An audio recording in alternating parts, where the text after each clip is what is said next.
Assalamu alaikum hormatly adamlar. Garaşdyk. Baqy tarap yurdumuzda hyýçaýalyklар we habarlarly tanıştyrýan Watan habarlar gepleşmede başlaýas. Şuň hormatly prezidentimiz Serdar Berdimuhammedowyň Özbegistan Respublikasyna döwlet sapary başlandy. Hormatly prezidentimiz Özbegistana uğramak üçin paýtagtymyzyň halkara howa mendiline geldi. Hormatly prezidentimiz Serdar Berdimuhammedow 2 günlük döwlet sapary bilen Özbegistan Respublikasyna uğrady. Paýtagtymyzyň halkara howa mendiline döwlet başdanmyzy resmi adamlar uğratdylar. Birad wagtdan hormatly prezidentimiň uçary Daşkent şäheriniň Islam Karimow adyna halkara howa mendiline gondy. Şu şanly waka münasibetli Özbek paýtagtynyň howa mendili 2 dostlukly ýurduň döwlet baýdaklar bilen bedelli. Uçoruň ýanyna hormatly prezidentimiz Serdar Berdimuhammedow, Özbegistan Respublikasynyň premier ministri Abdulla Aripow hemde beýleki resmi adamlar we Türkmenistan hökümet wekilletiniň agzalary mähirli garşyladylar. Soňra döwlet başdanmyzyň awtomobil kerwany howa mendilinden ýangi Özbekistan feýilgäkine tara urady. Ýakyn goňşy döwletler bilen giň erimli gatnaşyklar çuňlaşdyrmak, äklimi mübähwitlerde netijeli halkara gatnaşyklar uğru bilen üstünlükli öňe barýan Türkmenistanyň daşary syýasat strategiýasynyň esasy uğru bolupdy we şeýle bolmagyny alýa. Hormatly prezidentimiz Serdar Berdimuhammedowyň Özbegistan Respublikasyna ilkinji sapary, dogunluk türkmen we özbek halklarynyň öňden gelýän dostluk, hoşniýetli goňşulyk we özara gollamak diýetlerini esaslanýan, strategik hyzmatdaşlyk kätitine eýe bolýan, netijeli iki taraply gatnaşyklar ösdürmeň ýoluny möhüm ädimdir. Bu ýeri medeni we din jaş teýilgäki Özbegistan Respublikasynyň garaşdygynyň 30 ýyllygynyň şanly senesi münasibeti açyldy. Hemde Daşkent welaýatynyň Kibray etrawyna ýerleşýär. Döwlet başdanmyzy ýadygarlygy ajaýyp gül destesini goýdy. Bu ýerde hünärmen hormatly prezidentimiz Serdar Berdimuhammedow bu ajaýyplyň aýratynlyklary bilen tanışdyrdy. Heykel kompozisiýasynyň ýokarsyna parahatçylyk we adatlygy, hoşniýetlik hemde awadançylyk alamatlandyrýan bu ýsonçlyk kanatlaryny ýaýyp duran homo guşunyň keşfierleşdirilipdir. Garaşdylyk binasy Özbegistanyň onuň edermeni we gaýdusy parahatçylyk söýjü hemde zäkmeswer halkynyň şanyny keldirdi. Onuň etegini halkymyzyň taryhyny öçmejek ýylgalaryn ata-babalarymyzyň müdümlük hakydasyna diýen sözler ýazylypdyr. Feýilgäkiň merkezi böleginde garaşdylyk binasy ýerleşýär. Soňra döwlet başdanmyzyň awtomobil kerwany Köksaroy köşküne tara urady. Bu ýerde merkezi girilgäniň öňünde benet mertebeli mehmany özbek lideri mähirli mübarekledi. İki ýurdun başdanlary dostlarça salamlaşyp köşküň öňündäki meýdança bardylar. Şol ýerde benet mertebeli türkmen mehmany resmi garşylamak dawarasy boldy. Batalyon, oldunda tutip alışke.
Qirg'iziston prezidenti Serdar Gurbanguliyevich Berdimuhamedov haqli qorovul sizni O'zbekiston Respublikasiga kelishingiz munosabati bilan saqlandi. Haqli qorovul boshlig'i podpolkovnik Xaliqulov.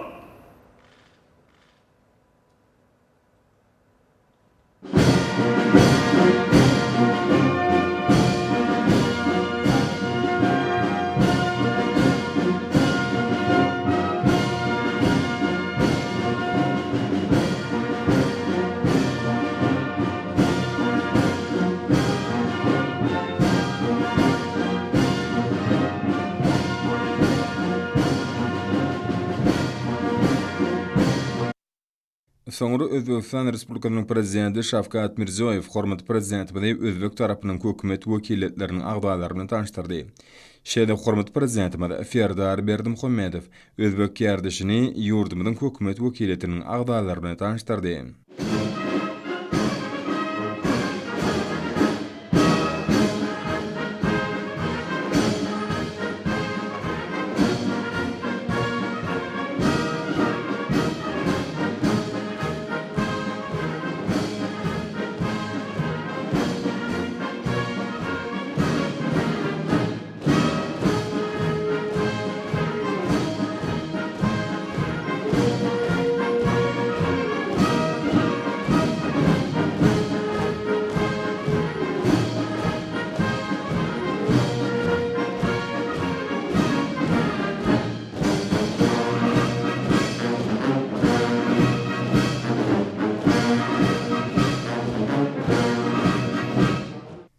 Soňra bu ýerde Türkmenistanyň we Özbekistan Respublikasynyň döwlet paýdaklarynyň öňüne bilelikde resmi suraty düşmek dawarasy tamamlanandan soň iki tarap bilen ýokary derejedäki gepleşikler geçirildi.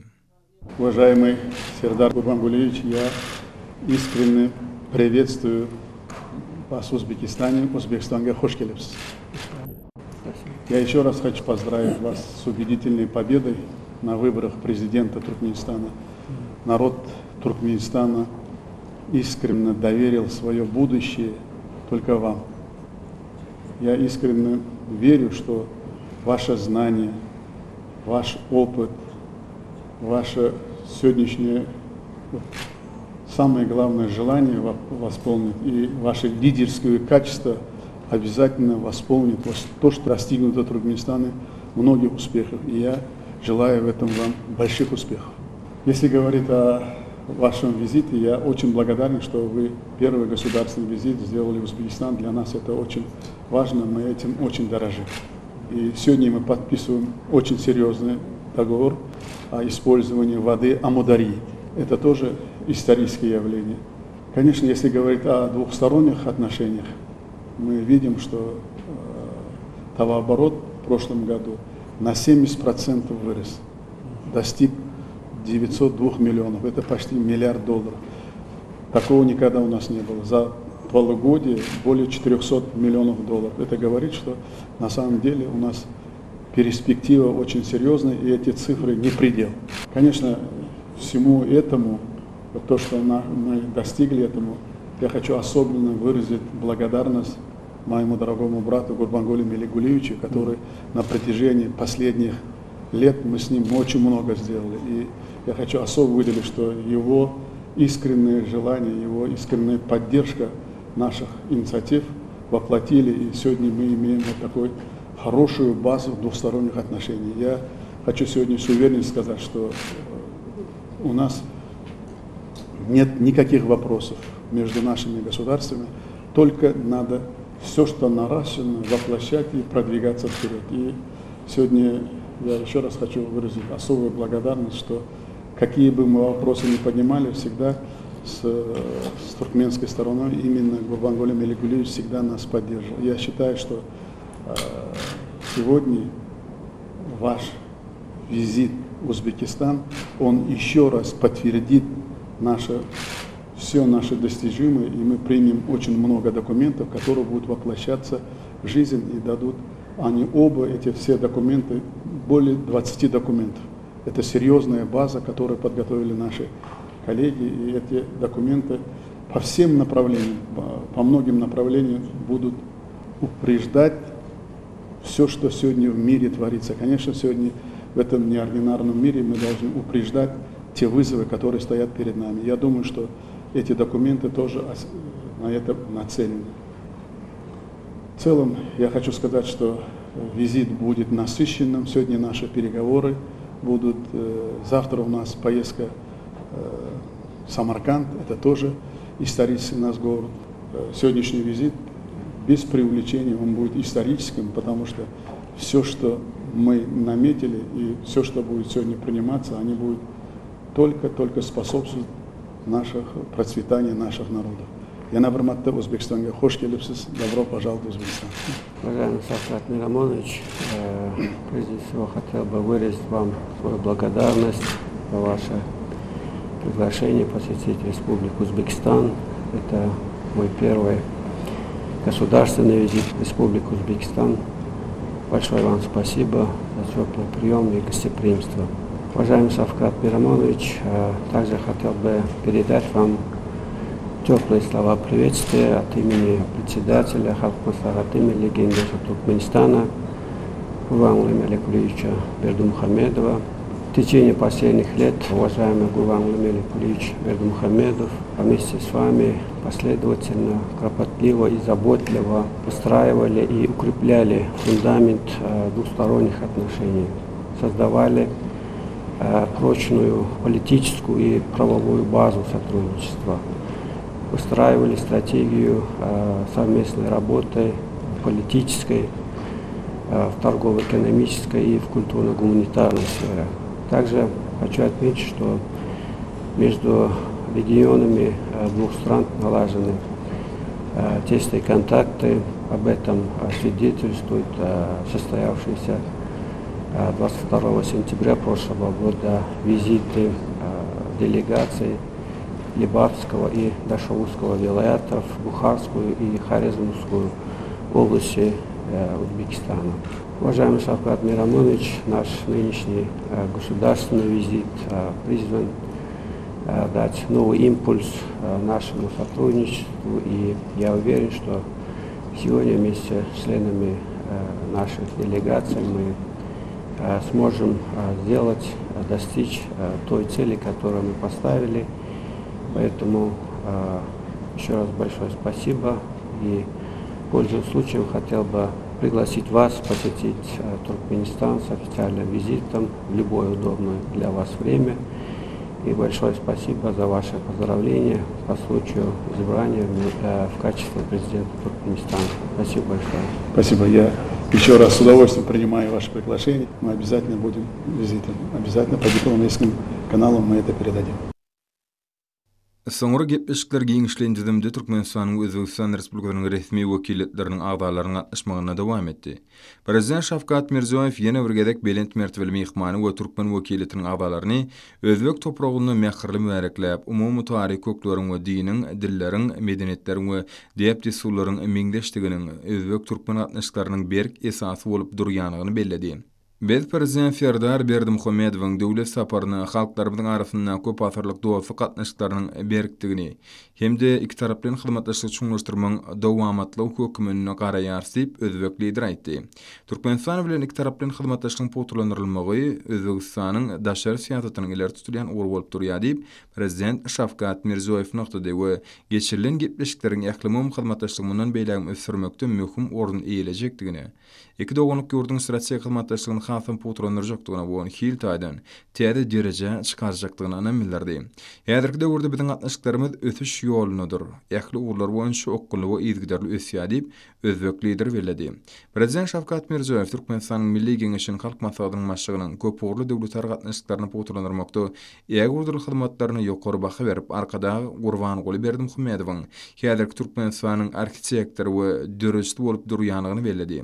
Hut belent halkara awraýyna eýe bolan ýurdun uly üstünlikleri onuň ady bilen baglanyşyklary. Dostlukly döwletiň başlygy biziň ýurtlarymyzda ýakyn ýyllar üçin haritlaryň möçberlerini iki hisse artdyrmagy saklamak babatda ýakyn mümkinçilikleriň bardygyny aýtdy. Taraplar hime podugyny strategik hyzmatdaşlyga çyklandygyna ýokary baha berdiler hemde awtomobil gurulşygyny, elektrotehnika, dokma we derman fenatyny, adyk fenatyny hemde owa huzurlygyny ýakynlaşmagy giňeltmegi meýilleşdirýärler. Ulaq ulgamyna hyzmatlaşyk ösürmäge ulyny süýerliýänig aýratyn bellenli. Şunyň bilen maglykda geçen ýyl ýük taşymyň möçberiniň 17 götürüm artanlygy bellenli. Bu ýagdaý şu ýylda saklanyp galýar. Çykyşynyň dowamyny Prezident Şawkat Mirziýoýew taraplaryň sevdiň döwletleriniň täsin üstünçylyk kuwatynyň has netijeli peýdalanmak, şol sany özara ýeňillikleri bermek arkaly netijeli peýdalanmak babatda amatly şertleriň bardygyna gyzyklanma bildirýänigini nykdy. Özbek lideri suw energetika babatda gatnaşyklar meselelerine diýip geçip, suw hojulyk meseleleri boýunça hökümet ara topornyň üstünlikli işini beledi. Şunyň bilen maglykda Amderiýa boýunça taryhy alyşyga gol çekilmeginiň ähmiýetini aýratyn ünsürli. Munyň özü sebitde suw serişçileriniň rejeli ulanmagynyň üpşündirmegine ýardym eder. Şeýle taraplaryň harit dolanşygyny artdyrmagy, senagatydan ýakynlaşmagy ösürmäge çalyşýanlyklary bellenli. Özbek lideri o senat toplumyna himiýa we neft konfinatyny, maşin gurulşygyny, dokma we derman finat budaklaryny biziň ýurtlarymyzyň uly kuwatynyň bardygyny nykdy. Şeýle parlamentara derejesinde netijeli gatnaşyklary ünsürli. Bu wagtda ýen bilelikdäki işiň oňa tejribesi bar. Özbekistanyň başçylygyny Türkmenistanyň prezidentiniň bilelikdäki meýdan çaýlary geçirmek bardak teklifiniň wajypdygyny aýratyn nykdy. Şol çaýlar özbek hemde türkmen halklarynyň arasynda köp asyrlyk dostlyk we dogonlyk gatnaşyklaryny hasam ösürmäge ýardym eder. Sewit we halkara gün tertibiniň meselleri boýunça hyzmatdaşlyk döwletleri gatnaşyklarynyň esasy ugurlarynyň biri bolup durýar. Awraýly halkara we sewit tutumlarynyň şol sany Birleşmiş Milletler Guramatynyň şäherlerine hyzmatdaşlygy özbek türkmen syýasy gatnaşyklaryna möhüm ähmiýet berilýär. Portotdan peýdalan Prezident Şawkat Mirziýoýew Özbegistanyň başlangyjy boýunça Birleşmiş Milletler Guramatynyň baş assambleýasynyň Merkezi we Günorta Aziýanyň arasynda özara baglanşygynyň puturlandyrylmagy hakynda kararnamasyny gollamagy işiň atnaşýany üçin türkmen tarapyna hoşallyk bildirdi. Mundan başga özbek lideri sewit howpsuzlygyny we durnuklygyny üçin etmek şeýle owgan meselesi boýunça tagalarlar utgoşdurmak barada gadrylan ýalyşy belledi. Şunyň bilen maglykda özbek tarapynyň hormat prezidenti Serdar Berdimuhammedowyň halkara we sew siýasatynyň wajyp meseleleri boýunça bilelikdäki giňeşmeler geçirmek bardak teklifini gollaýanygyny aýratyn ünsürli. Çykyşynyň ahyrynda Prezident Şawkat Mirziýoýew gepleşikleriň ägirdilik kuwaty we giň mümkinçilikleri eýe bolmak strategik hyzmatdaşlygy iki dogonlyk ýurtlaryň we halklaryň bekwidine täze derejä çykarmaga mümkinçilik berjekdigini anam bildirdi. Soňra çykşadan hormat prezidentimiz Serdar Berdimuhammedow Türkmenistanyň wekiliýetiniň adynyň Özbegistan Respublikasynyň prezidentine mähirlik kabul edendigi hemde mehmansöýerlik we duşuň ýokary derejede guralanyň üçin minnetdarlyk bildirdi. Bu meniň Özbegistan ilkinji döwlet saparymdyr. Biz muňa ýurtlarymyň arasynda gatnaşyklarda möhüm tapgyrlaýan waka hökümine garaýasy döwlet başlanmagy aýtdy. Bugun biziň esasy maksatymyz dogonlyk, hoş niýetli goňşulyk we özara düşünşmek gatnaşyklaryny puturlandyrmakdan, ýakly uglar boýunça iki tarap bilen hyzmatdaşlyk ösürmekden we giňeltmekden ibaretdir. Hormat prezidentimiz Serdar Berdimuhammedow aýtdy. Şunyň bilen birlikde häzirki ýagdaýlary we ötüşiň ýollaryny nazara almak bilen Merkezi Aziýa tewitini tutuş halkara giňişligine döwletler gatnaşyklarynyň anyk ugurlaryny kesgitlemek möhümdir. Şunyň bilen maglykda döwlet başlarymyz türkmen özbek syýasy gatnaşyklarynyň, sowda ykdysady hyzmatdaşlygyň hemde medeni insan-perwer gatnaşyklarynyň many mazmunynyň, hemde ugurlarynyň toplumda inkiyatda ýa bolmalygyna, lalaşykly strategiýa we hereketlerimiziň ysnykly utgoşdurylmagyna, olaryň ilkinji nowbatda iki halkyň we döwletiň uzak möhletli bekwitlerine laýyk gelmeligini anam bildirdi. Hormat prezidentimiz Serdar Berdimuhammedow sözüne dowam edip bu wezipeler işini durmuşa geçirmek üçin bizde ähli esaslar bar diýip belledi. Türkmenistan hemde Özbegistan sewit hemde ähli umum ötüşüň iň wajyp meselelerini öz çemeleşmelerini kemale getirmekde pikirdeşler hemde jogapkärlik hyzmatdaşlar hökümine şykşa diýerler. Şunyň bilen maglykda hormat prezidentimiz Serdar Berdimuhammedow Özbegistan tarapyndan Birleşmiş Milletler Guramasyny energiýa howpsuzlygyny üçin etmek we durnukly ulgamyny hyzmatdaşlyk möhüm sewit meseleleri boýunça türkmen kararnamalarynyň taslamalarynyň gollanmagyny minnetdarlyk bilen belledi. Ýurdumyzyň hemişelik bir taraplygy babatda Özbegistanyň hormat goýma esaslanýan garaýşy üýtgüsizdir diýip döwlet başlarymyz sözüne dowam etdi. Özbegistanyň ýurdumy tarapyndan öňe sürülen Birleşmiş Milletler Guramasynyň baş assambleýasynyň 17-nji kararnamasynyň awtordyşy bolup çykşadanlygyny, Türkmenistanyň başlangyjy bilen Birleşmiş Milletler Guramasynyň dördülen bir taraplyň dostlar toporuna gatnaşy bolup durýanyny kanagatlanma bilen belledi. Öz nowatyny Türkmenistan özbek tarapyny dürli halkara guramalaryna ýygydarlyk gollaýar. Yurdumyz Özbegistanyň başlangyjy bilen kabul edilen Birleşmiş Milletler Guramasynyň baş assambleýasynyň aralyaka sevtini ekologik innovasiýalar we tehnologiýalar zorlagy diýip eglan etmek hakynda kararnamasynyň awtordyşy bolup durýar. 5 ýerde Özbegistanyň Birleşmiş Milletler Guramasynyň howunarlygyny, uly kommunikasiýa özara baglanyşyklaryny ösdürmek sevit merkezine döretmek hakynda ýakyn başlangyjyny golladyk diýip döwlet başlanymy aýtdy. Biziň sevitimiziň ýurtlarynyň hyzmatdaşlygynyň köp umumy we möhüm ugurlary bardyr. Hemde olaryň ýokary derejede hut 5 taraplyny görnüşde ilgiderli esasy aral maslahatlaşylmagy, Merkez Aziýada we goňşy ýurtlarda işleriň ösdürmegine oňy täsir etmegi, ýakly gatnaşyklaryň bäkbetlerini nazara almak esasy ulalyşykly anyk çözgütler taýýarlamak üçin täze mümkinçilikler açmak okypdyr diýip döwlet başlanymy aýtdy.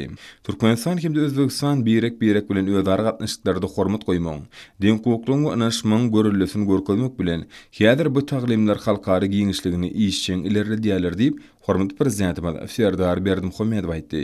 We häzirki wagtda ýurdumyzyň Birleşmiş Milletler Guramasynyň 2023-nji ýyly parahatçylygyň kepillik hökmüne dialogyň halkary ýyllyp eglan etmek baradaky başlangyjy taýýarlaýanyny we biz bu netijeli başlangyjyň Özbegistan tarapyndan gollanyljakdygyny umyd edýändigini bellädi.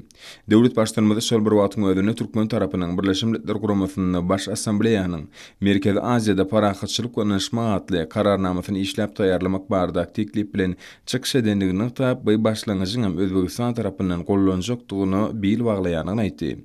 Awganistanyň ýagdaý şuwedeki beşikleriň möhüm meselesidir. Türkmenistan öz başlyk şeýle halkara tagalalar bilen maglykdy. Awganistany parahatçylyk we durnuklugy üçin etmegi, bu ýurduň ykdysady we durmuş taýyny dikedilmek üçin şertleri döretmegi, doňuluk Awgan halkynyň sanperwer kömegini bermegi işçiň gatnaşmagyny dowam edýär. Özbegistanyň bu maksatlary ýetmek üçin amatly halkara şertlerini döretmek boýunça tagalalaryny gollamak bilen 26-njy ýylda Daşkentde geçirilmek meýleşdirilen Awganistan boýunça halkara maslahatyny möhüm hasaplaýasy döwlet başlanymy belledi. Hormat Prezidentimiz Serdar Berdimuhammedow suw energetika meselesi Merkez Aziýa döwletleriniň köp taraply hyzmatdaşlygynyň möhüm ugurlarynyň bir hökmüne kesitläp, bu meselede Özbegistanyň netijeli garaýşlarynyň ýakynyň hyzmatdaşlyga taýýardygyny belledi. Türkmenistan sevtimizde suw energetika meselesiniň halkara hukugynyň umum ikrardylyny kadrlary esasyny her ýurduň bäkbidini nazara almak arkaly hemde halkara guramalaryň şol sanyny Birleşmiş Milletler Guramasynyň gatnaşmagyny çözülmeligini hemişe noktaýar. Türkmenistan aral meselesi boýunça çemeleşmelerini de şu maksatlardan uralyp, araly halas etmek halkara gatnaşygynyň mümkinçilikleriniň has netijeli peýdalanmagy, onuň işiniň potullandyrylmagy hemde kämilleşdirilmek ugruna çykyş edýär. Şonuň bilen maglykda Özbegistan Respublikasy araly halas etmek halkara gatnaşy esaslandyrjy beýleki ýurtlar ýöretilişdirilen halkara düzümler bilen ýakynyň hyzmatdaşlyk etmege taýýarlyk tasdiklandy. Sowda ykdysady, ilmi tehnik we medeni hyzmatdaşlyk boýunça bilelikdäki Türkmen Özbek toporunyň geçen ýylyň sentýabr aýyna geçirilen 14-nji mejlisini özara harit dolanşygyny ýakynlylarda epes artdyrmagy we diversifikasiýalaşdyrmagy gyzyklanma bildirildi. Şeýle senaga taýdan ýakynlaşmaň ýol kartasyny işläp taýýarlamak we sowda hemde ulug ulgamlaryna hyzmatdaşlygyň kuwatyny peýdalanmak barada ulalyşyk gazandy. O sena toplamyny energetikany, himiýa we neft himiýa senagatlaryny, maşin gurulşy, dokma, derman finat pudoklaryny hyzmatdaşlyk etmek üçin ol mümkinçilikleri bolan ugurlar we pudoklar hökmüne kesitlenildi. Ýurtlarymyzyň işe urtopolarynyň arasynda hyzmatdaşlyk ösdürmek üçin ol mümkinçilikler bar. Şunda bir Türkmen Özbek işe urlyk ýeňişiniň netijeli işine bil baglaýardy, döwlet başlanymy belledi. Soňky ýyllarda şirket ýakatnaşyklar işleňişdirildi. Goňşy welaýatlaryň arasynda wekilletleriň alış-çalşy alınıp barlýar diýip döwlet başlanymy sözünde dowam etdi.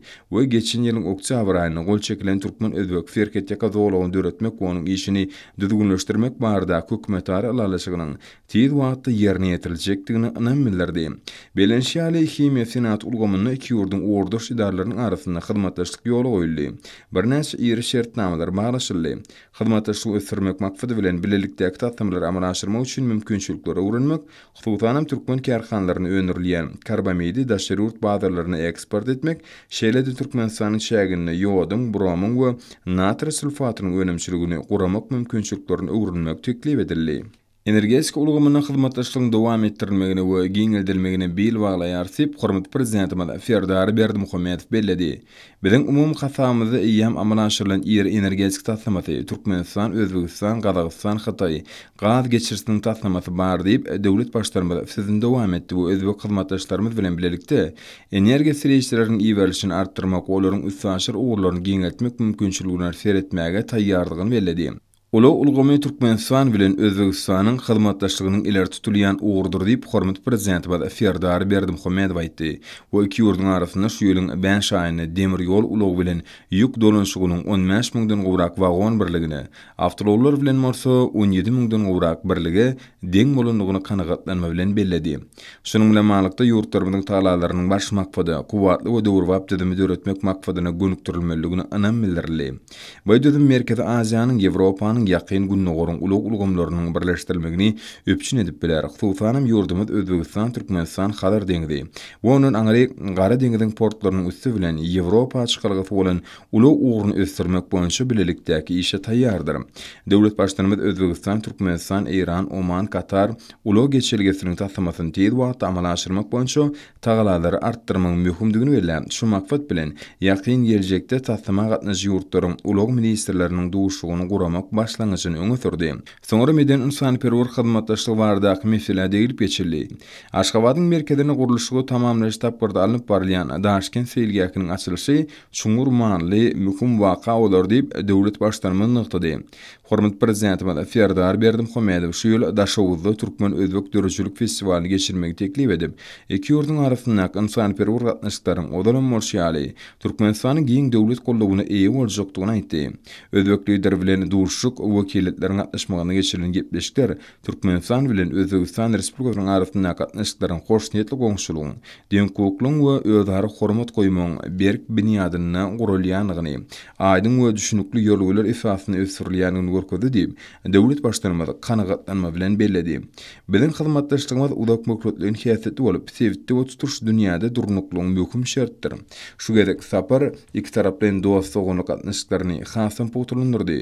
Olaryň durly ulgamlarda ösdirilmegini şertlendirdi. Mundan beýlägen bilelikdäki işler üçin anyk ugurlar görkezdi diýip hormat prezidentimiz Serdar Berdimuhammedow nykdy.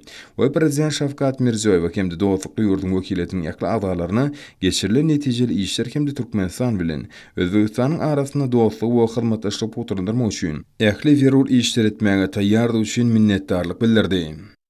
Giňişliň tüzümde gepleşikler tamamlanandan soň döwlet başçylarynyň gatnaşmagyny iki tarap bilen resmiýetnamalary enişmetine gol çekildi. Şolaryň kataryny Türkmen Hime döwlet konserni bilen Özbegistan Respublikasynyň Öz Kimyo Sanawat Paýdarlar Jemgyýetiniň arasynda Marodot önümçilik birleşigini Türkmenistan awatlaş dikelişi işlerini geçirmek hakkında çarşuwal alanlyşyk we Türkmen Hime döwlet konserni bilen Özbegistan Respublikasynyň Öz Kimyo Sanawat Paýdarlar Jemgyýetiniň arasynda strategik arkalaşyk we sowda ykdysady gatnaşyklar ösdürmek hakkında alanlyşyk.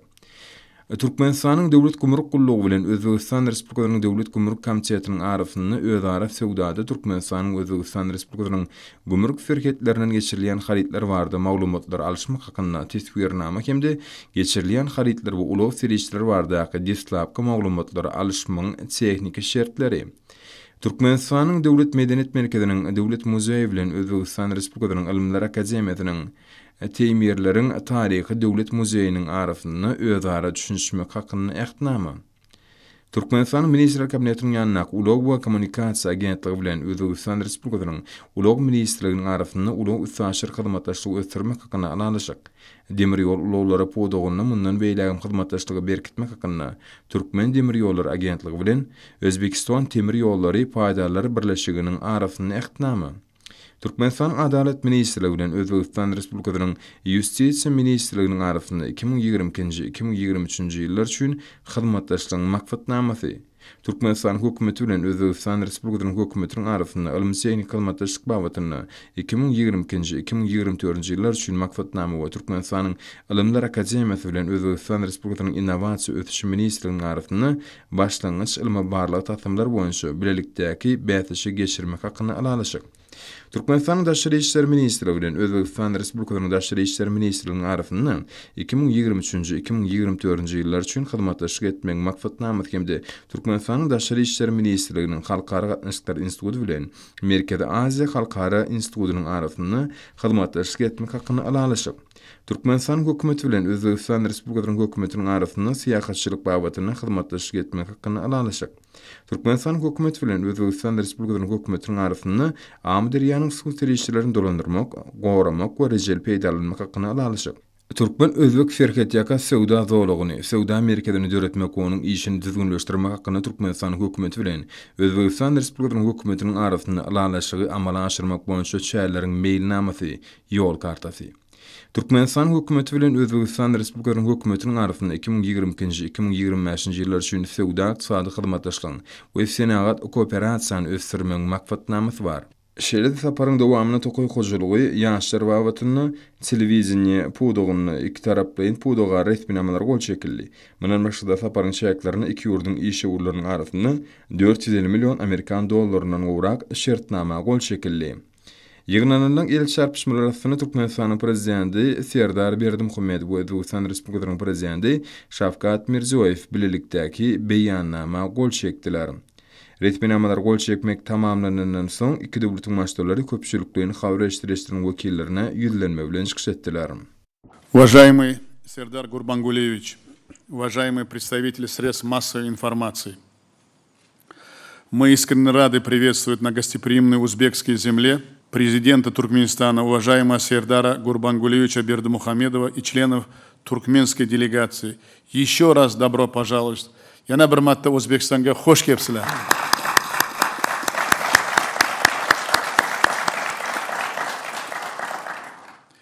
Сегодняшний государственный визит президента Туркменистана в Узбекистан призван стать важной вехой в истории многовековой братства наших народов, основанного на прочных узах дружбы, добрососедства, доверия и взаимной поддержки. Туркменистан является нашим самым близким другом, надежным соседом и стратегическим партнером.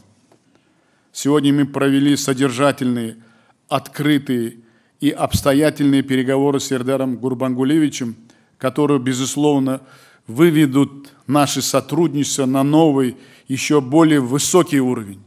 Мы подробно обсудили все актуальные вопросы двухсторонней повестки, обменялись оценками нынешнего состояния сотрудничества и отметили большой прогресс. Мы определили приоритеты дальнейшей совместной работы в политической, торгово-экономической, транспортной, водно-энергетической и гуманитарных сферах. Уверены, что комплекс всех этих мер послужит динамичному развитию межгосударственных отношений. Итоги переговоров нашли отражение в совместном заявлении, а также в солидном пакете только что подписанных документах. Вновь хочу подчеркнуть, что дальнейшее укрепление всестороннего сотрудничества с Туркменистаном – безусловный приоритет нашей внешней политики. В этом контексте хочу еще раз отметить неоценимый вклад моего друга и брата, председателя Халк Маслахаты Милли Кенгеша Туркменистана, уважаемого Гурбангуле Меликулевича Бердимухамедова в укреплении узбекско-туркменских отношений. Также не могу не отметить огромные заслуги уважаемого Гурбангуле Меликулевича в динамичном и устойчивом развитии Туркменистана, который по праву занимает достойное место на международной арене. Узбекистане искренне рады, что сегодня президент Туркменистана, уважаемый Сердар Гурбангулевич Бердимухамедов, продолжает эту мудрую политику. Уверены, что под вашим руководством, уважаемый Сердар Гурбангулевич, в братском Туркменистане продолжится устойчивое социально-экономическое развитие и рост благосостояния населения. Уважаемые друзья, приоритетным направлением нашего взаимодействия традиционно является дальнейшее наращивание торгово-экономического сотрудничества. За последние годы товарооборот между нашими странами вырос в 5 раз. Имеются все возможности довести объем нашей торговли до конца этого года более $1 миллиарда уже, а в среднесрочной перспективе его можно и удвоить, потому что для этого есть все основания. Мы договорились ускорить создание зоны приграничной торговли современной инфраструктурой. В этих целях приняли дорожную карту с конкретными мерами. Кроме того, открываем торговые дома в наших столицах. На основе принятой среднесрочной программы будем развивать кооперацию в автомобилестроении, электротехнической, текстильной, фармацевтической отраслях, пищевой промышленности. И особенно мы на это обратили внимание в сельском хозяйстве. С удовольствием хочу отметить выход на уровень стратегического партнерства наших предприятий в химической отрасли. Мы отметили важность учреждения совместного проектного офиса для наполнения нашего портфеля конкретными проектами. Другое ключевое направление – это сфера транспорта и транзита. Нами подтверждена готовность продолжать системное сотрудничество, направленное на полную реализацию огромного транзитного потенциала нашего региона. Мы договорились провести в ближайшее время встречу министров транспорта для решения всех актуальных вопросов в области развития транспортных коридоров, логистики и транзита. В ходе переговоров большое внимание уделили взаимодействию в водно-энергетической сфере. Особо хочу подчеркнуть, что все вопросы по воде мы решаем в духе добрососедства, взаимопонимания и учета интересов друг друга на долгосрочной основе.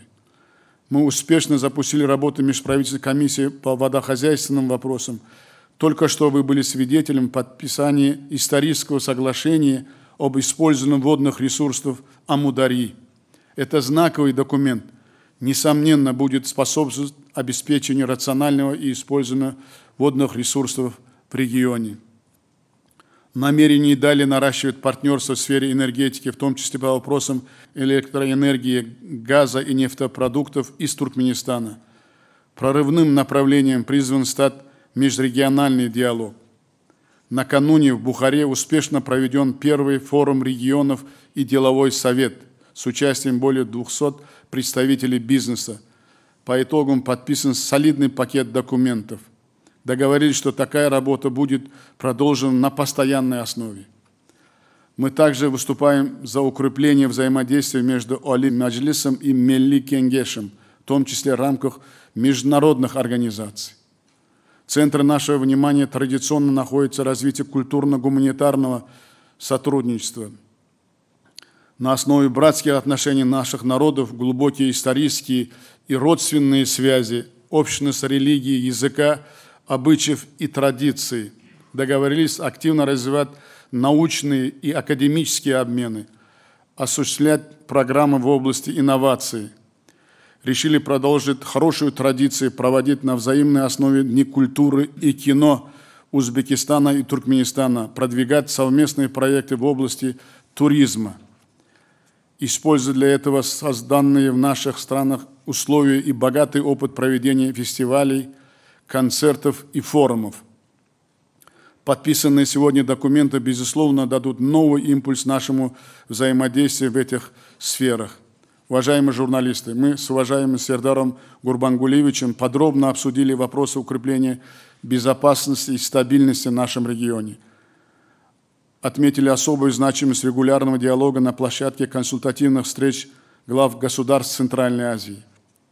Убежден, что углубление многостороннего сотрудничества с Центральной Азией будет способствовать прогрессу и процветанию всех стран региона. Мы также обменялись мнениями по ситуации в Афганистане. Будем и далее совместно работать в целях обеспечения прочного мира и социально-экономического восстановления этой страны. Нами были подчеркнута важность продолжения активных контактов и взаимной поддержки в рамках институтов Организации Объединенных Наций, СНГ, ОИС, Организация турецких государств и других структур. Пользуясь случаем, хотел бы еще раз выразить признательность туркменским партнерам за активное участие в подготовке и поддержке недавно принятой специальной резолюции Генеральной Ассамблеи Организации Объединенных Наций по взаимосвязанности Центральной и Южной Азии. Хочу еще раз отметить и поздравить также президента Туркменистана с успешным проведением 6-го Каспийского саммита. Уважаемые участники, итоги государственного визита президента Туркменистана, уважаемого Сердара Гурбангулиевича Бердымухамедова, несомненно, послужит дальнейшему укреплению узбекско-туркменских отношений, дружбы, доверия и и добрососедства, и наполнение качественно новым содержанием.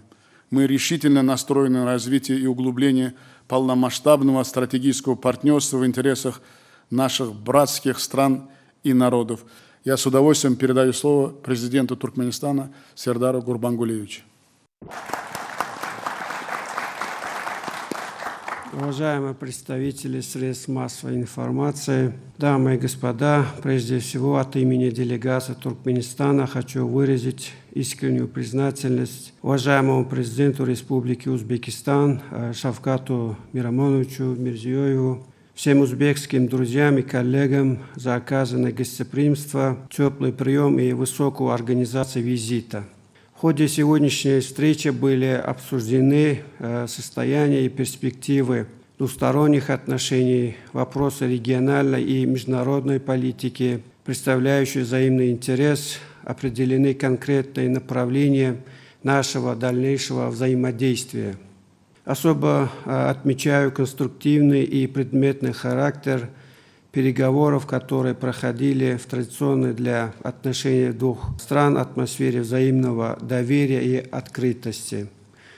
Была дана высокая оценка нынешнему уровню двустороннего диалога, который ведется по всем направлениям в политике, экономике, культурно-гуманитарной сфере. Многоплановые туркмено-узбекские отношения сегодня развиваются динамично и поступательно на принципах равноправия и взаимной выгоды. Республика Узбекистан – это наш важный политический партнер. Мы вместе активно работаем для обеспечения мира, стабильности и безопасности в Центральной Азии и сопредельных регионах. Создание благоприятных условий для налаживания эффективных механизмов сотрудничества. Взаимодействие Туркменистана и Узбекистана является сегодня стратегическим фактором устойчивости и позитивного развития региональных процессов. Обе страны выступают за превращение Центральной Азии в зону, свободную от конфликтов и конфронтаций, прочное звено долгосрочной стабильности в Евразии, арену широкого международного сотрудничества. Наши страны успешно развивают политико-дипломатическое взаимодействие в крупнейших международных организациях, оказывают друг другу эффективную поддержку в продвижении конструктивных резолюций. Пользуясь случаем, я хочу от всей души поздравить вас, уважаемый Шавкат Мирамонович, и в вашем лице Узбекистан с единогласным принятием Генеральной Ассамблеи ООН 11 июля резолюции укрепления взаимосвязанности между Центральной и Южной Азией. Это большой внешнеполитический успех, который демонстрирует высокую эффективность международной деятельности Узбекистана, ваших личных инициатив и предложений, нацеленных на эффективное развитие межрегионального сотрудничества и прочной правовой основе. Я также с гордостью хотел бы отметить, что Туркменистан выступил соавтором этого документа и принимал активное участие в его подготовке.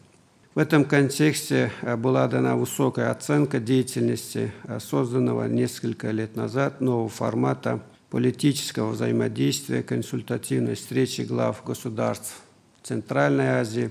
Состоялся подробный обмен мнениями по ситуации в Афганистане. Была подчеркнута готовность Туркменистана и Узбекистана к продолжению сотрудничества на афганском направлении, в том числе в контексте международных усилий, направленных на политическую стабилизацию и экономическое восстановление этого государства.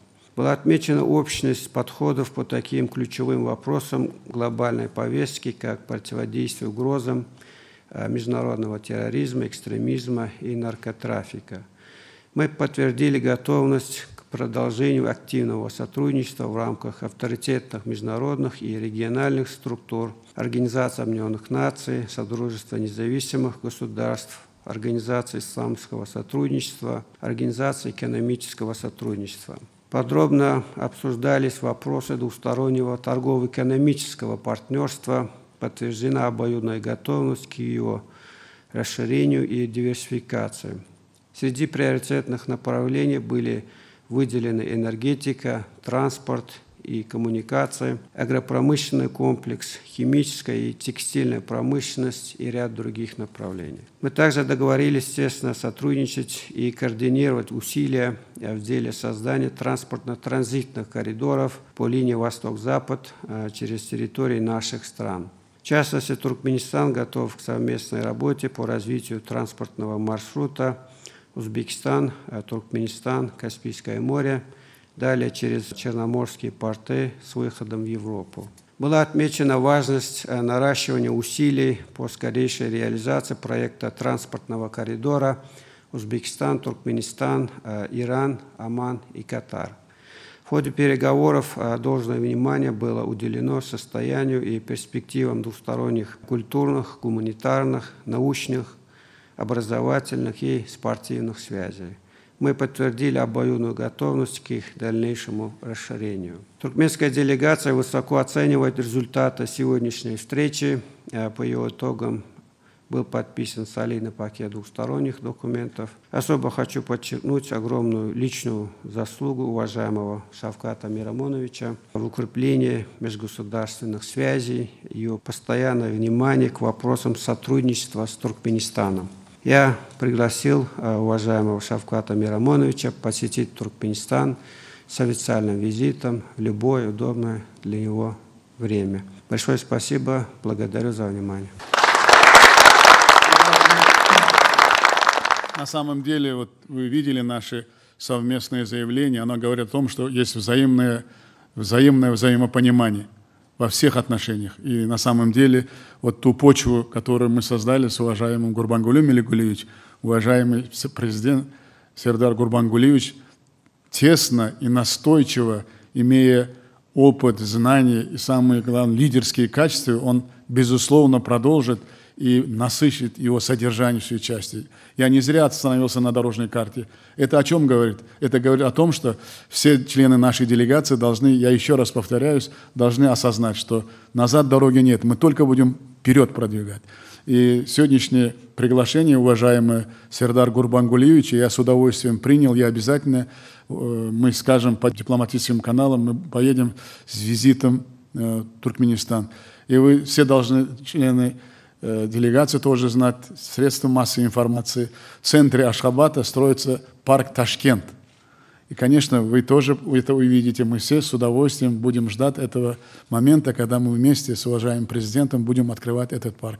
Я сегодня с гордостью рассказал, что сегодня, если в Ташкенте говорят, что есть много парков, но самый посещаемый парк – это парк Ашхабад.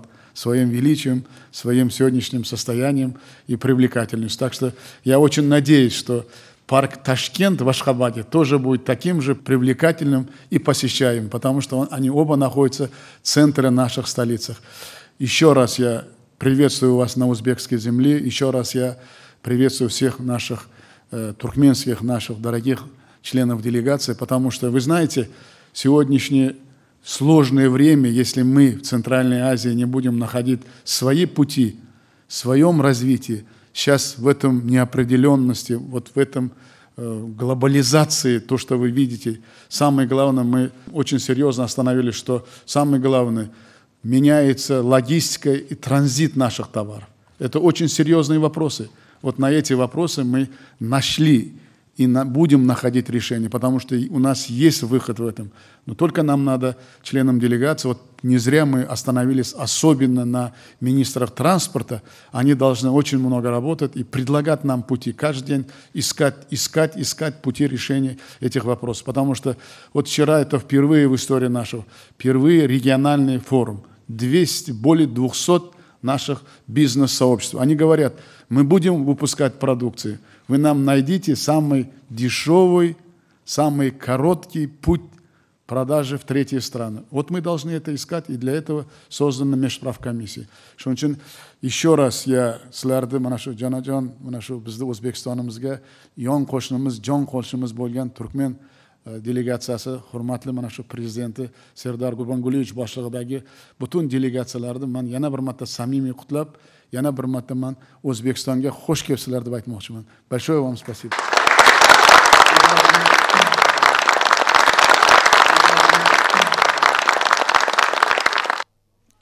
Hormat prezidentimiň goňşy dogonluk ýurdu sapary Türkmenistan bilen Özbegistanyň arasynda gatnaşyklaryň täze derejä çykýanyny eşkär etdi. Bu ýagda iki ýurdun hyzmatdaşlygynyň belen sepkitleri ýetişekdigini görkezýär. Akşam hormat prezidentimiz Serdar Berdimuhammedow asly däwe görä Köksaroy döwlet kabulxanasynyň çäýine ýerleşýän hormatly mehmanlar felgäkini nahal oturtdy. Hakyky dostlugyň nişany urulan şu ajaýyp felgäkde gahrman arkadamyň Özbegistana bolan saparynyň maşynyna eken bagynyň eýýän boý alyp oturanlygyny bellemek gerek. Munyň özü iki dogonly halkyň dostlugynyň we hyzmatdaşlygynyň barha ösýänligini we täze man bilen baýlaşdyrylýanyny alamatlandyrýar. Döwlet başlarymyz Türkmen Özbek dostlugynyň berkemeginiň hemde dogonly halkyň mehmançylygine hormatyň nişany bolan ýaş nahal oturdandan soň Özbekistan Respublikasynyň prezidenti Şavkat Mirziyoyew bilen birlikde resmi akşamlaryň geçirilýän ýerine ýörep bardylar. Hormatly prezidentimiz Serdar Berdimuhammedowyň döwlet sapary dowam edýär. İki onşy ýurdun netijeli gatnaşyklary mundan beýlegem diversifikatsiýalaşdyrmagyň gazyklanmasy hormatly prezidentimiň Özbekistan Respublikasyna döwlet saparynyň şäherlerini Buharada geçirilen 1-nji Türkmen Özbek Sewit forumunyň marşyna tasdiklandy. Üstünlükli geçirilen şäherler taraplaryň Türkmenistanyň we Özbekistan Respublikasynyň ötüşiniň hemde rowançylygynyň möhüm şert kökünden şykşadýan hyzmatdaşlygy ösdürmäge çalyşýanlygynyň aýdyň subutnamasy boldy. Dowuşuklaryň marşyna häzirki döwürde durmuşy geçirilen giň ýerimli özgertmeleriň Türkmenistanyň hemde Özbekistanyň baý tebigi serişçileriniň we mar bolan ýegurdyl ykdysady hemde eksport kuwatynyň durly ulgamlarynda netijeli gatnaşyklary putulandyrmak üçin ol mümkinçilikler açýanlygy gaýraty nykdaly. Dowuşuklaryň netijeleri boýunça iki taraply retminamalarynyň 40 golaýyna gol çekilmegi, Türkmenistanyň hemde Özbegistanyň köp asyrlyk dostluk we hoşdetli goňşuluk gatnaşyklaryna ygyrarlygynyň, ýoly goýulan özari bekbetli hyzmatdaşlygy ýigideri giňeltmäge taýýardygynyň aýdyň subutnamasyny görüli. Hormatly prezidentimiň Özbekistan Respublikasynyň ilkinji döwlet saparynyň şäherlerini Daşkent şäherini Merkezi Aziýanyň halkara institutynyň guramagyny Özbekistan we Türkmenistan hyzmatdaşlygynyň täze taryhy ýamyny ötüşün geljegi atly halkara maslahat geçirildi. Üniversite Türkmenistan prezidenti Serdar Berdimuhammedow we Özbekistan Respublikasynyň prezidenti Şavkat Mirziyoyewiň bilelikdäki beýannamasy bilen tanış edýäs. Özbekistan Respublikasynyň prezidenti Şavkat Mirziyoyewiň çağırmagy boýunça 2022-nji ýylyň 14-nji 15-nji iýulyny Türkmenistan prezidenti Serdar Berdimuhammedowyň Özbekistan Respublikasyna döwlet sapary boldy. Iki döwletiň liderleri häzirki döwürde Türkmen Özbek gatnaşyklarynyň ýokary derejesini kanagatlanma bilen bellediler. Ýokary derejede ýoly goýulan bu ynanşma gatnaşyklary strategik hyzmatdaşlyk häsiýetine ýa boldy. Türkmenistan prezidenti Serdar Berdimuhammedowyň Özbekistan Respublikasyna ilkinji döwlet saparynyň iki ýurdun dogonluk halklarynyň taryhy hemde medeni taýdan umumlygyna bozulmaz dostluk, hoşniýetli goňşuluk, özara hormat goýmak, ynanşmak we gollamak gölgelerini esaslanýan köp uğurlu hyzmatdaşlygyň ýigderligini üpçün etmekde aýratyn ähmiýeti berilenli. Taraplar Türkmen Özbek gatnaşyklaryna mahsus bolan dostluk, dol özara düşünmek, açyklyk we ynanşmak ýagdaýyna syýasy, sewda, ykdysady, ula kommunikasiýa, medeni insanperwer uğurlarda we beýlik uğurlarda iki taraplyň gatnaşyklaryň ähli toplum boýunça düýpli hemde netijeli gepleşikler geçirdiler. Şeýle-de özara gazyklanma bildirilýän möhüm halkara we sewit meseleleri bagarda pikir açdylar. Türkmenistan we Özbekistan Respublikasynyň prezidentleri Türkmenistan hemde Özbekistan Respublikasynyň arasynda dostluk, hyzmatdaşlyk we özara düşünmek hakynda 1996-njy ýylyň 16-njy ýanwaryna şertnamanyň hemde Türkmenistan bilen Özbekistan Respublikasynyň arasynda strategik hyzmatdaşlyk hakynda 2017-nji ýylyň 6-njy martyna şertnamanyň düzgünlerini gollanyp Türkmenistan bilen Özbekistan Respublikasynyň arasynda gatnaşyklaryň netijeli hemde ynanşykly häsiýetiniň iki dogonluk döwletiň düýpli bäkbitlerine laýyk gelýänligini we Merkezi Aziýada parahatçylygy, durnukly we howpsuzlygy üpçün etmekde esasy şert bolup hyzmat edýänligini anam bildirip, halkara hukugynyň umum ikrardylan kadylaryna, Birleşmiş Milletler Guramasynyň tertipnamasynyň maksatlaryna we düzgünlerini, şol sany birek-birek garaşdyrylygyny, öz ygtyýarlygyny, şäherleriniň bütünligini, serketleriniň bozulmalygyny, içerki işlerine gatnaşmalygy, din hukuklu hemde özar bekbitli hormatlamalary ýörülgelerini berk ýerýänliklerini beýan edip, Türkmen Özbek gatnaşyklaryny mundan beýlegem giňeltmäge hemde şuňlaşdyrmagy, gaderlen ulalaşyklary öz wagtyna hemde dogry durmuşy geçirmegi üpçün etmäge çalyşyp, şu aşagdakylary beýan edýärler. Birinci, devletlerin baştonları Türkmen Özbek strategik hizmetdaşlığını doğanlık Türkmen ve Özbek halklarının köp atarlık dostluk, hoş niyetli komşuluk hemde ödar kollu verme katnışıklarının ruhunu hemme taraflarını putulandırmağa tarap uzak mökületli uğrun bozulmazdığını tasdikladılar. İki tarafların hizmetdaşlığın bundan beylegim ösürülmeginin sevitli parakatçılığı durnuklu ve eklimo mügüllep ütüşüqadanmağı hizmet edecekti vardı bir fikir beyan edildi. İkinci, prezidentler yukarı ve belent derecelerde ısnışıklı katnışıklar saklaman, iki devletin daşarı siyasi işini utkoşturman kimde hiyadirklaman hoğuplarını ve hükümlerini bilelikte karşı durmak babatta hizmetdaşlığı çoğunlaştırman mümkündüğünü nıqtadılar.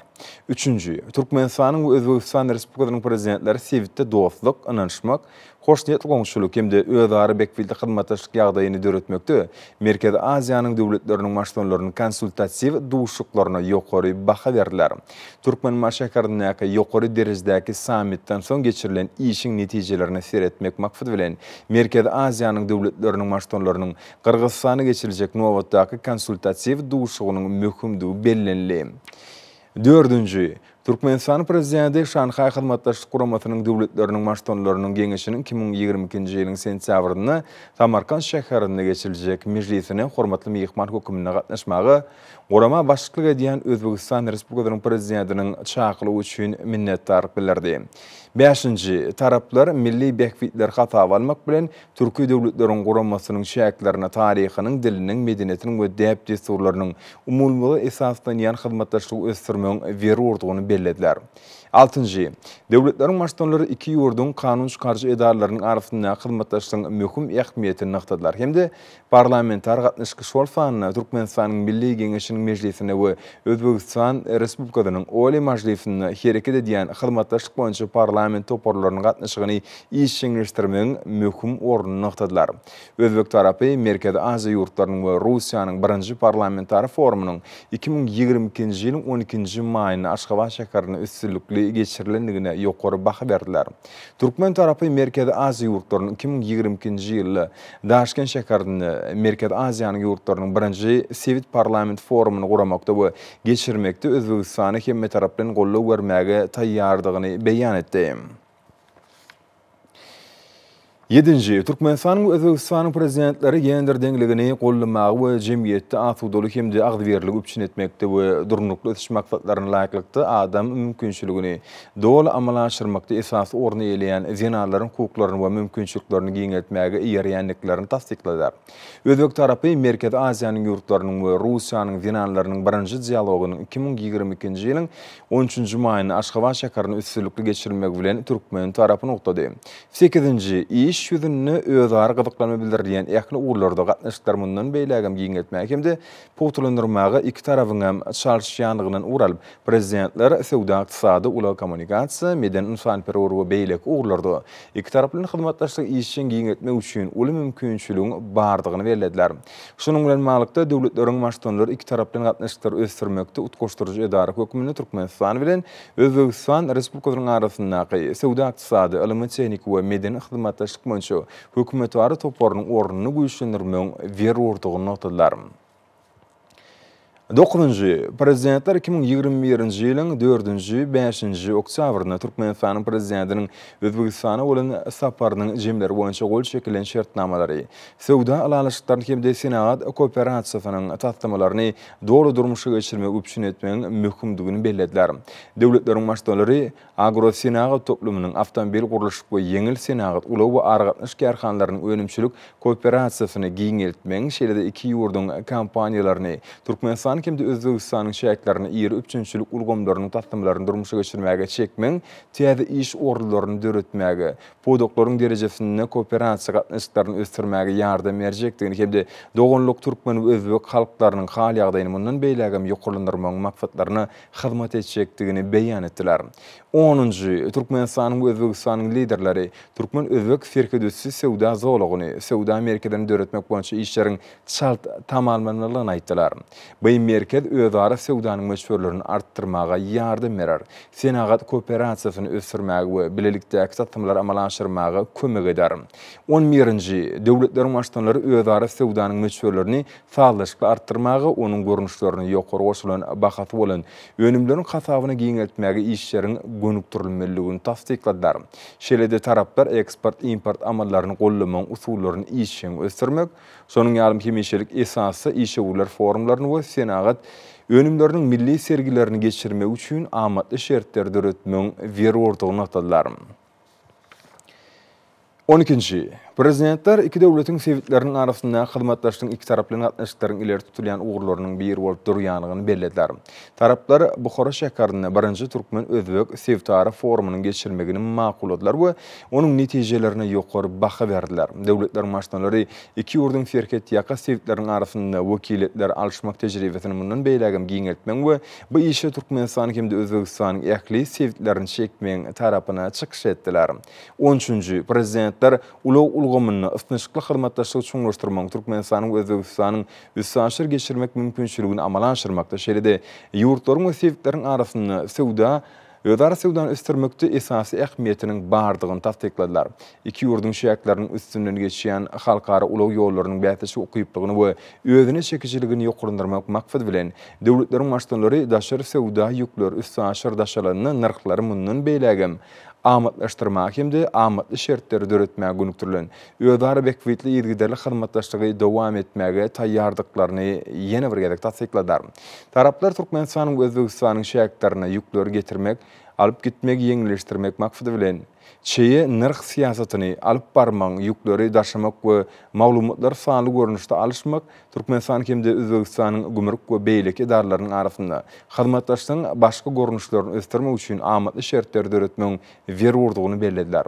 Döwletleriň başdanlary hökümetlerini iki ýurdun arasynda awtobus hemde demir ýol gatnawlaryny ösdürmek şeýle-de gönük howa gatnawlaryny dikeltmek meselesini öwrenmek boýunça teklipler taýýarlamagy tapşyrdylar. Munyň öňünde Türkmenistan bilen Özbegistanyň arasynda ýük we ýolagçy akymlaryny artdyrmaga ýardam berer.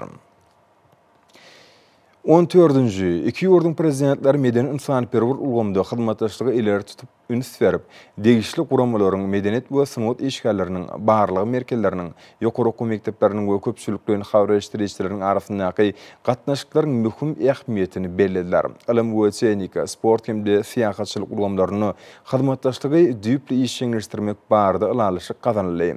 Iki ýurdun halklarynyň arasyndaky köp asyrlyk dostluklyk we hyzmatdaşlyk gatnaşyklaryny gorap saklamak hemde pugturandyrmak üçin özleriniň taryhy jogapkärçiligini düşünmek bilen liderler ene dilini, medeniyeti, depdesurlar we adatlar ösdürmek üçin mundan beýlegem amatly şertler döretmeň, nusgaw edebiýat wekilleriniň hemde häzirki zaman awtorlarynyň eserlerini terjime etmegi gollamagyň möhümdigini atadilar.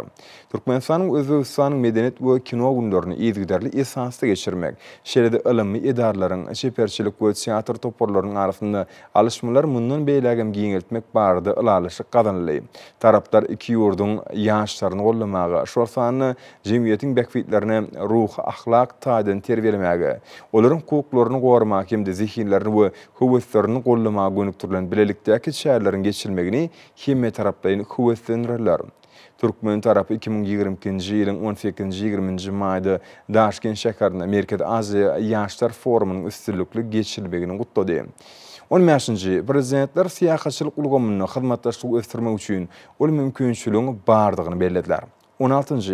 Döwletlerin başdanlary döwlet şerketiniň geçýän uguruny keskitlemek we ýerine bellemek meseleleri boýunça bilelikdäki Türkmen Özbek hökümetleri toparynyň işine ýokary baha berdiler. Taraplar Türkmenistan bilen Özbegistan Respublikasynyň arasyndaky döwlet şerketiniň dogonlyk ýurtlaryň we halklaryň dostlyk, hoşniýetli goňşulyk hemde hyzmatdaşlyk şerketi bolup galmak üçin mundan beýlegem çäherleri görmegi maksat edinýärler. 17.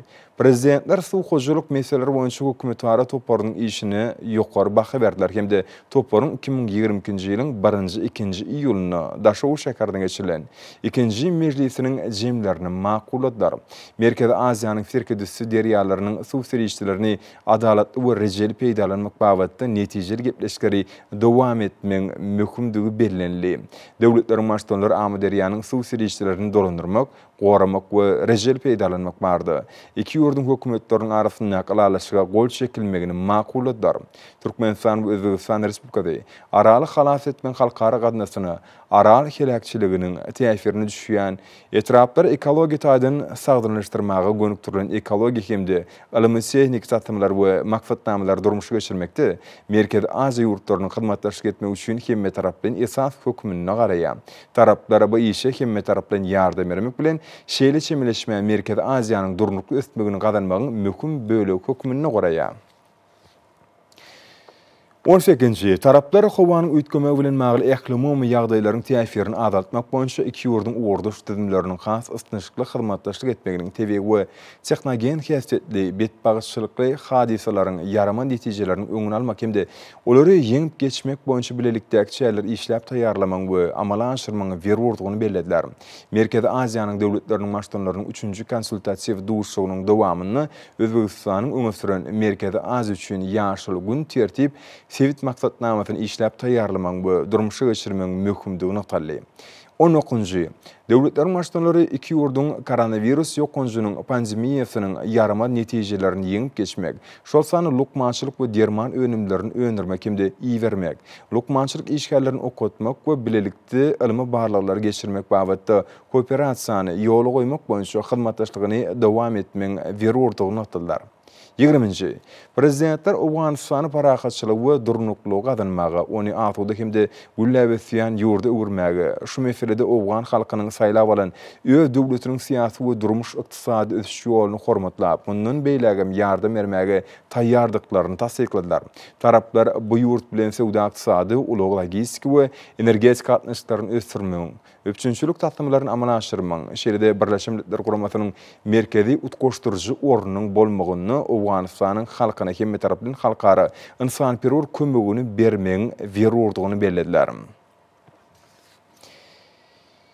20-nji döwletleriň başdanlary merkezi we Günorta Aziýanyň özara baglygyny ösdürmek, bu sevitiň ýurtlarynyň arasynda işin hemde netijeli gatnaşyklaryň möhümdigini tasdikladylar.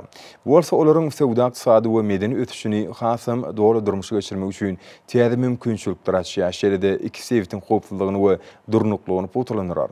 Türkmen tarapy Birleşmiş Milletler Guramasynyň baş assambleýasynyň Özbegistanyň başlangyjy boýunça dünýäniň strategik taýdan iki sany möhüm sevitiniň mümkinçiliklerini açmagy gönükdirilen Merkezi we Günorta Aziýanyň arasyndaky özara baglanşygy putulandyrmak bardaky ýürüýte kararnamany kabul etmek bilen Özbek tarapyny uktady.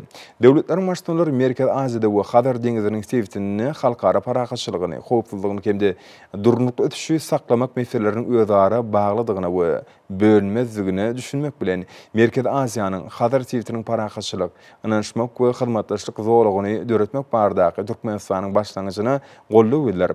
Bu nusko ählimum parahatçylygyň we ötüşiň bäkbitlerini köp tarapdan hyzmatdaşlyk putulandyrmaga gönükdirilen başlangyçlar ilerletmek üçin esas hökümüne garaýarlar.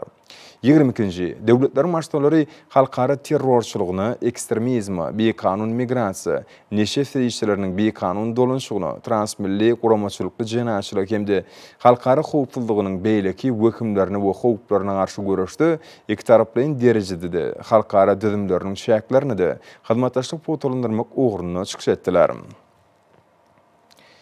23-nji prezidentler Birleşmiş Milletler Guramasynyň garaşly döwletleriň arkalyşygynyň, Islam hyzmatdaşlyk guramasynyň, ykdysady hyzmatdaşlyk guramasynyň, Türkiýe döwletleriň guramasynyň hemde beýleki halkara we sivit guramalaryň hemde forumlarynyň şäklerini hyzmatdaşlyk we özara gollaw giňetmäge gyzyklanma bildirýänliklerini beýan etdiler. Taraplar dünýäde durnukly ötüşi, howpsuzlyk we durnukly öpüşin etmekde, ählimum we sivit meselelerini çözmekde Birleşmiş Milletler Guramasynyň ornuny ýokarlandyrmagyň berwurdugyny tasdikladylar. 24-nji döwletleriň başdanlary Birleşmiş Milletler Guramasynyň baş assambleýasynyň Merkezi Aziýa sevitine parahatçylygy, durnukly we durnukly ötüşi öpüşin etmek maksady bilen sevit we halkara hyzmatdaşlygyny putulandyrmak bardaky kararnamasyny kabul etmek boýunça Türkmenistanyň başlangyjynyň möhümdigini bellediler. 25-nji döwletleriň başdanlary saparyň dowamyna geçirilen netijeli gepleşikleriň, şeýle-de gol çekilen iki tarapdan resmi namalaryň deňkoklyk we özara peýda esasynda Türkmenistan hemde Özbegistan Respublikasynyň arasynda däwe öwrülen dostlukly we hoş niýetli goňşuluk gatnaşyklaryny mundan beýlägen putulandyrmaga ýardam berjekdigini ynam bildirýärler. Türkmenistan prezidenti Serdar Berdimuhamedov Türkmen wakiliyetini mähirli kabul edendigi we mehmanseverlik üçin Özbegistan Respublikasynyň prezidenti Şavkat Mirziyoyew hemde ýakly özbek halkyna minnetdarlyk bildirdi we Özbegistan Respublikasynyň prezidentini özü üçin amatly wagtda Türkmenistana sapar bilen gelmäge şahardy. Saparyň möhletleri diplomatik ýollar boýunça alalaşdylar. Türkmenistanyň prezidenti Serdar Berdimuhamedov Özbegistan Respublikasynyň prezidenti Şavkat Mirziyoyew Daşkent şäheri 2022-nji ýylyň 14-nji iýuly.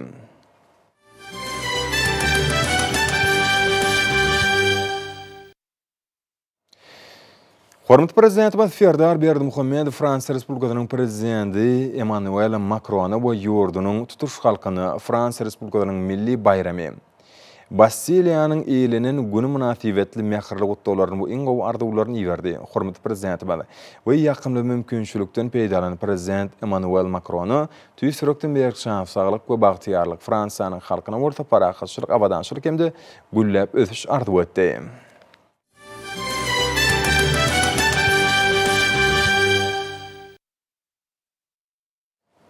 Hormatly amlarym, bolsa ýurdumyň welaýatlaryny we paýtagtymyz Aşgabatda 14-nji iýulda saat 20-den 15-nji iýulda saat 20-nji boljak hawa barada Türkmenistanyň hawa maglumat gulugynyň berýän habar bilen tanyş boluň.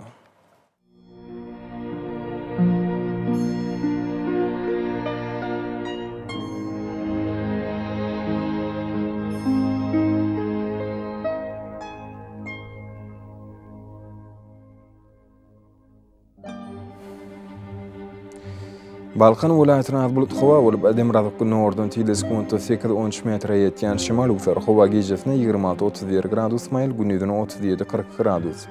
Kenarky taraplaryna bolsa 32-37 gradus ysy bolar. Ahal welaýatyna hawa bolup edem radyk norddan teleskopda 9-14 metre ýetýän şymal uçar hawa gejesine 24-29 gradus maýl, gündüzine 37-40 gradus ysy bolar.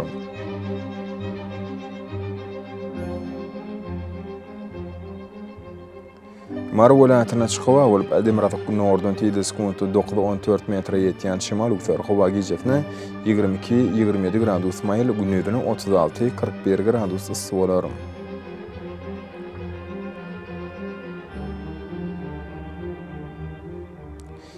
Leva welaýatyna hawa bolup edem radyk norddan teleskopda 10-15 metre ýetýän şymal uçar hawa gejesine 22-27 gradus maýl, gündüzine 37-42 gradus ysy bolar.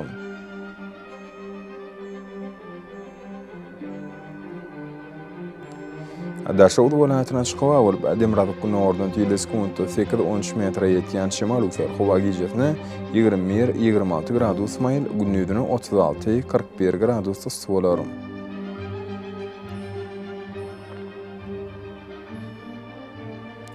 Paýtagtymyz Aşgabatda açyk hawa bolup edem radyk norddan teleskopda 9-11 metre ýetýän şymal uçar hawa gejesine 25-27 gradus maýl, gündüzine 39-41 gradus ysy bolar.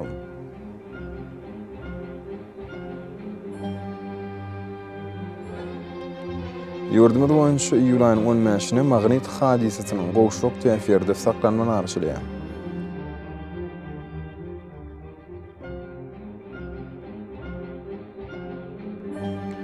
Edip watanaşlar, tomut basyny howanyň derejesiniň ýokurlanýanyny nazara alyp, basylyň aýratynlyklaryna laýyklykda geyinmegi, bunyň hiç şöklesinden goranmagy, şerde ýurdumyzda hereket edýän şahsy we jemgyýetçilik arasaçylyk tertip düzgünlerini berja etmegi maslahat berýär. Mehriban ýerleşler. Bular berja etseňiz, ýylyň issenlik basyny öz saglygyňyzy gorap bilersiňiz. Mehriban adamlar, şunun bilen watan habarlar gepleşimizi jemleýäs. Berkarar döwletiň täze ýamyny galkanyş döwrüni aty watanymyz Türkmenistan ähli babatlarda düşüretsenýär. Ähli düşüreň özüne bolsa halkyň bähbidi bar. Çünki biziň ýurdumyzda döwlet adam düşünür. Hoş sag bolun, ediz adamlar.